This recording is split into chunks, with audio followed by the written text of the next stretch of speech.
خیلی خوبه که هم بازی کنی، هم خوش بگذرونی، هم پول در بیاری. اینا کسانی نیستن جز بازیگران صدا و سیما. در این ویدیو میخوام 5 تا ستارگانی که قلب مردم رو فتح کردن معرفی کنم که آخری از همه جذابتره، پس گزینه آخر رو از دست نده. گزینه 1 حامد بهداد.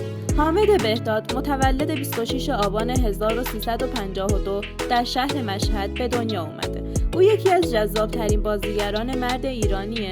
حامد بهداد در سال 1379 وارد دنیای سینما شد و در فیلم آخر بازی به کارگردانی همایون اسعدیان تونست نامزد سیمرغ بلورین عنوان بهترین بازیگر نقش اول مرد در 19مین جشنواره فیلم فجر بشه که برای او افتخار بسیار بزرگی بود.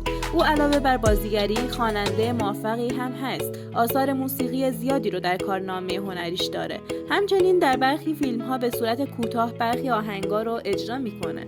او برای بازی در فیلم بوتیک موفق شد دومین بازیگر مکمل نقش اول مرد رو کسب کنه. حامد بهداد در فیلم میخواهم زنده بمانم که در سال 1400 از شبکه نمایش خانگی پخش شد بسیار درخشید و مردم به بازی او در این فیلم رأی بسیار مثبتی دادند. حامد بهداد برای بازی در یک فیلم سینمایی روزانه 60 میلیون تومان درخواست کرده بود که با صدای اعتراض کاظم راست گفتار مواجه شد. دستمزد این بازیگر برای هر فیلم بین 400 تا 450 میلیون نواسانه. گزینه دوم جواد عزتی. جواد عزتی متولد 20 دی 1360 در تهران به دنیا اومد. این بازیگر کار خودش رو در سال 75 با بازی در سریال شب‌های قصه آغاز کرد. اکنون یکی از بزرگترین و معروفترین بازیگران سینمای ایرانه که به مرد هزار چهره هم معروفه. جواد عزتی در فیلم ماجرای نیمروز به کارگردانی محمد حسین مهدویان در سال 97 تونست سیمرغ بلورین در 7مین دوره جشنواره فیلم فجر رو به دست بیاره.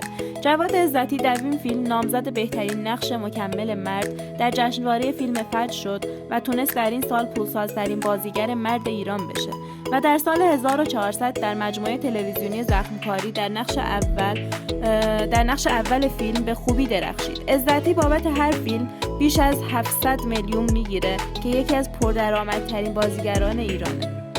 دوستان عزیز، قبل از اینکه بریم سراغ سومی خوشحال میشم که ویدیومون رو لایک کنید. گزینه سوم محمد رضا گلزار. متولد سال 1356 در تهران. او نوازنده و خواننده و موسیقی پاپ و بازیگر تلویزیون و سینماست. محمد رضا در سال 79 با ایفای نقش در فیلم سام و نرگس قدم به عرصه سینما گذاشت و یکی از اولین چهره‌های سوپراستار سینمای بعد از انقلابه. گلزار جایزه بخش تحلیل دومین جشنواره فیلم‌های ایرانی در تورنتو رو تقدیرنامه به عنوان فیلمنامه‌نویس و بازیگر برای فیلم شیش و بش در سومین جشنواره فیلم‌های ایرانی در تورنتو در کارنامه خودش داره. گلزار برای شرکت در جشن‌های تولد بیش از 15 میلیون تومان دستمزد میگیره و برای حضور در برنامه‌های مناسبتی حداقل 12 میلیون و برای حضور در برنامه‌های شهرستان و شرکتی بین 8 تا 10 میلیون دستمزد دریافت میکنه. او علاوه بر بازیگری سابقه مجریگری هم که داره. در مسابقه 7 خان که در سال 1400 برگزار شد دستمزد 18 میلیارد تومانی دریافت کرد. گزینه چهارم مهران مدیری. متولد 18 فروردین 1346 در تهران به دنیا اومده.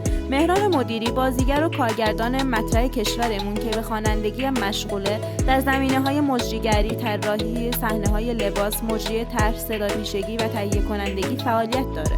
در سال 68 کار خودش رو در رادیو آغاز کرده و به مدت 6 سال در داستان شب مشغول کار بوده و در سال 72 در مجموعه طنز نوروز وارد عرصه بازیگری شده. تونست به شهرت برسه.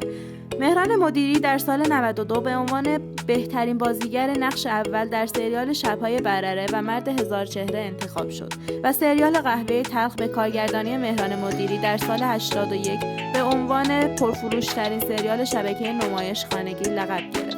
مهران مدیری برای برنامه دوره همی 30 میلیارد تومان دستمزد گرفته. راستی شما طرفدار کدوم یک از این بازیگرا هستید؟ توی کامنت ها بهم بگید. گزینه پنجم شهاب حسینی. شهاب حسینی بازیگر سینما، تئاتر و تلویزیون و مجری و کارگردان و تهیه کننده و گوینده ایرانی، متولد 14 بهمن 1352 در تهران به دنیا اومده. شهاب حسینی کار خودش رو در تئاتر دانشجویی و سپس گویندگی در رادیو آغاز کرده و بعد از اون در برنامه‌ای به نام اکسیژن در تلویزیون ظاهر شده. شهاب حسینی در سال 87 با بازی در فیلم سوپراستار سیمرغ بلورین بهترین بازیگر نقش اول مرد را دریافت کرده و همچنین در جشنواره فیلم کن در سال 2016 با ایفای نقش در فیلم فروشنده به کارگردانی اصغر فرهادی تونست جایزه بهترین بازیگر مرد در جشنواره فیلم کن رو به خودش اختصاص بده. او برای بازی در سریال پرفروش شهرزاد ماهانه 120 میلیون تومان دریافت کرد که معادل 1 میلیارد و 200 میلیون تومان رقم نهایی قرارداد او بود و همچنین در یک پروژه بین‌المللی درآمد 100 میلیاردی رو داشت که سوژه جهانی شد.